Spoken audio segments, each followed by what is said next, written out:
Hey everybody, Stephen Rankin here. So I got a really cool video for y'all today, and this is gonna kind of build throughout in the future. So recently I started working at Nashville Barrel Company. So Nashville Barrel Company has 2 locations. I'm usually working at the Church Street location. Today we're at headquarters. We're gonna see more of the foundation, more of the history of everything. We're gonna go room by room through this place and kind of teach you and give you a summary of what to expect when you come here. So we walk in, first thing we have is the gift shops. This is where gonna be all the bottles are available for purchase, right? What's really cool about Nashville Barrel Company is that we're sourcing from Indiana, Kentucky, and Tennessee, and we're cherry picking some of the best barrels on the market right now. So the bourbon glut kind of dropping a little bit. The sourcers are getting more access to some of those better barrels now, right? So you're able to get the 8, 9, 10, 11, 12, 13-year-old stuff that you weren't able to get before because they weren't selling those things because they didn't have enough of it, right? Nashville Barrel is going to go around and source all these things. They're gonna come back and blend themselves. Sometimes they're gonna sell straight out of the barrel like they had, and then sometimes they're gonna do just the distillate and age that in Tennessee. That's where you're gonna see the Nash-Tucky brand, so I'll show you a bottle of that. So this is the old label, and this is the new label. So anything that says Nash-Tucky, that's kind of a sub-brand of Nashville Barrel Company. It's anything distilled in Kentucky, but aged in Tennessee and here in warehouses, and we'll look at those later on. But, so you walk into the gift shop, and you can see the plethora of bottles, the plethora of years, blends. So I got ryes, I got double oak ryes, I got 12-year-olds, I got Canadian whiskey, 34-year-old, 140 proof single barrels, right? We got some of the Founders editions, and we have a lot of finishes, right? So these are Traverse City cherry finish. So that's gonna sit on those cherry skins. Okay, nothing's gonna be infused here or anything, but we got maple finishes, honey finishes, ryes and bourbons, okay? All this different kind of stuff that they're doing. We even have aged gin. If you look at some of these, we got some older gin, we got some younger gin, some 28 months, some 33 months. One of my favorite bottles we have actually is one of these tequilas now. Well, you can't really call it tequila because it wasn't aged in Mexico, but we have a single barrel of this in the store. This is aged agave. It's 100% agave from Jalisco. We bring it over in Blanco form, and then we're gonna age it here for 2, 3, 4 years, right? I don't like Blanco tequila, hate it. I love that stuff. If you like tequila and you're a whiskey drinker, you're gonna love that kind of stuff, right? We got wine, we got slushies, they got flavored moonshine. So you look at some of the flavored moonshine here. So you look at some of the flavored moonshine we got too. You're coming down with a party, you know, I know a lot of times the girls like this kind of stuff, and the guys like it too. So that's it's called Woo Shine. So it's a nod to the Woo girls in Nashville, the bachelorette capital of America. So we got stuff like that as well, right? So let's go to the tasting room. We'll take a look at that. So tasting room over at headquarters is a little bit, I'd say it's slower pace, but more of a relaxed pace than it is at the Church Street location, okay? So we have our tasting bars where you can order anything on the shelf or directly from the barrels, right? So headquarters is gonna have a little bit more options from the barrel, so you can get stuff, I turn this tap on, put in your glass right out of that barrel, right? So this stuff is still aging as it's in there. You'll see the lounge area, there's TVs in here. This is more of a relaxed, kind of enjoyable, speakeasy type feel. Over in Church Street where I work, and we're gonna do some videos of that later, it's more of a tasting bar, more of a faster paced experience. Also has some private experiences, what we'll get to as well. But this is what I love the most because I'm giving multiple flights over and over and over and over again, which going into the history of the bottles, where it came from, the mash bill, stuff like that, how long it was aged. So it's a very enjoyable experience for me. All the same things I've been doing. That's why I kind of wanted to start working here anyways. But so now we go to what would be like a private event. So we have 3 different private experiences that we do. First one being just a regular premium tasting. And the premium tasting is gonna be where you go to the private experience room. Same thing as at the Church Street location. There's gonna be a back room, which is actually a speakeasy. You actually go through a bookshelf. All right, so now let's go kind of to the back. We're gonna go to where we're storing everything and then go over a little bit more of the history of the site. Okay, so now we're gonna go to kind of where we're storing everything. So according to Mike, the owner, again, we'll meet Mike and James and a lot more of the other staff who've been here for a long time since the beginning. But right now I'm just gonna be kind of overview synopsis. So we got about 2,000 barrels on site. So what we're doing is, we call this pallet aging. So in Kentucky and a lot of the really big legacy distilleries, you're gonna see rick houses, right? These 7, 8, 9-story buildings that the barrels are sideways, right? And they're in ricks all the way up. Very expensive, and only one family builds those things, the Busick family. So very hard to get a hold of. And I mean, those things store upwards of 500, 700,000 barrels, right? So most sourcers and craft distillers are going to do what we call pallet aging, right? So you're on pallets. It's a lot more difficult, but you can control it pretty well. So what they're going to do is, instead of having the barrels sideways, you stack them on top of each other, and then you're going to go stack up. Now, let's say I wanted to get to that pallet in the back. The bottom, that's going to be difficult. It's going to be hard, right? So it's a lot of work, but it's what you got to do when you're starting out, and they're still doing a great job with it, right? So let's take a look at kind of what these numbers mean. So like I said, sometimes they are just buying the barrel and then aging it, selling it directly in that same barrel. Sometimes we take it out and put it into a new barrel, double oak stuff.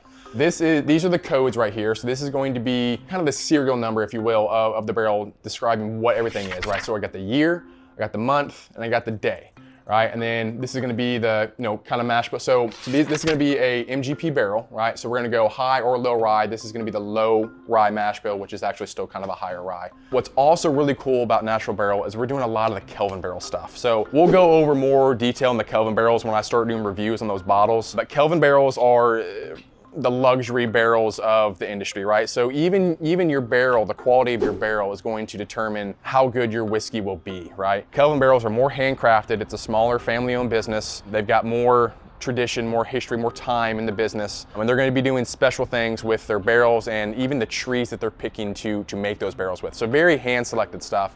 And then we have a little bit of excess overflow here with some of the barrels as well. And when we walked in, we both noticed like the smell of being in this warehouse is phenomenal.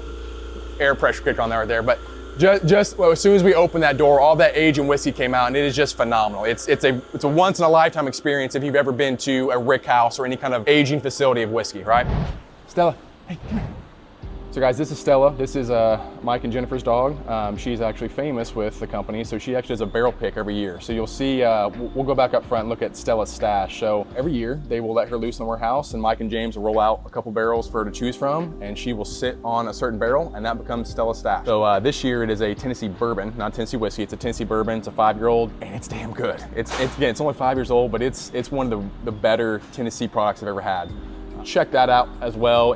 She does a different pick, every year, so it'll be something totally random. She usually hangs out around headquarters a lot. Sometimes she's at Church Street, but got a lot of merch and shirts with her on it, a lot of dog stuff. They're very dog-friendly people, so if you're in that boat as well, definitely come check us out. You Taylor? I am. Nice to meet you, man. I'm Steven. I was wondering if we could film some of the bottling a little bit.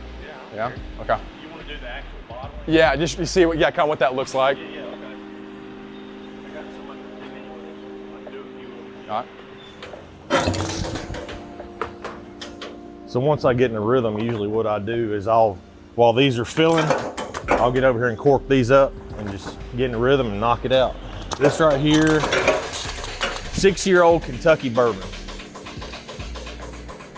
So what happens is this tank right over here, we call this our single barrel tank. So I'll dump a barrel into this tank. It goes through cheesecloth, kind of just a rough filter to pull the bigger chunks that would stop my filter up. And then it comes out of here and it pumps up to the top of this tank, and it's gravity fed, and it comes out the bottom, and it's set to put 750 milliliters in each bottle. And I've just done this thousands of times, so move them on down the line. So let's go up to the back.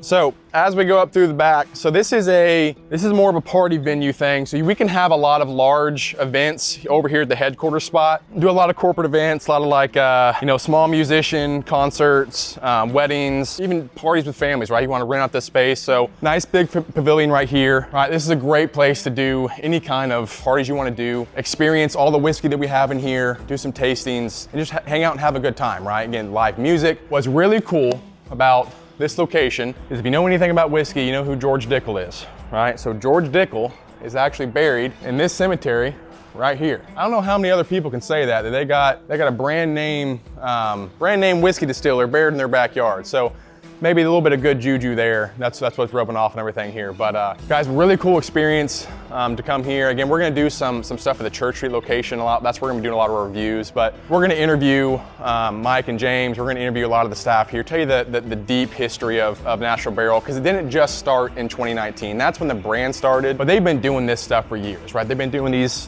barrel picks and these store picks for years, and that's what made them so good when they started. They already had experience, right? They already had the access and the connections with all the distilleries over Indiana, Kentucky, and Tennessee to pick good barrels for people, right? So they knew what they were doing to start off with. And that's what makes it so special. And then the special things they're doing with the barrels. And what I believe is really unique and special to Nashville Barrel is the experience that you get with the staff, with your private tastings, with your even your quick tastings at the bar, is that it's not a cocktail bar, right? It's not here's your drink and get out. It's treating you like family, right? It's you're coming into our home. We're gonna treat you as if our family was visiting us, right? So guys, come out and check it out.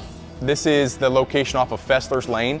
Again, there's another location downtown off of Church, and it's between Church, it's on Church Street and then between 4th and 3rd on the block there. That's where I'm gonna be working the most. If you wanna come down to there. The speakeasy is over there.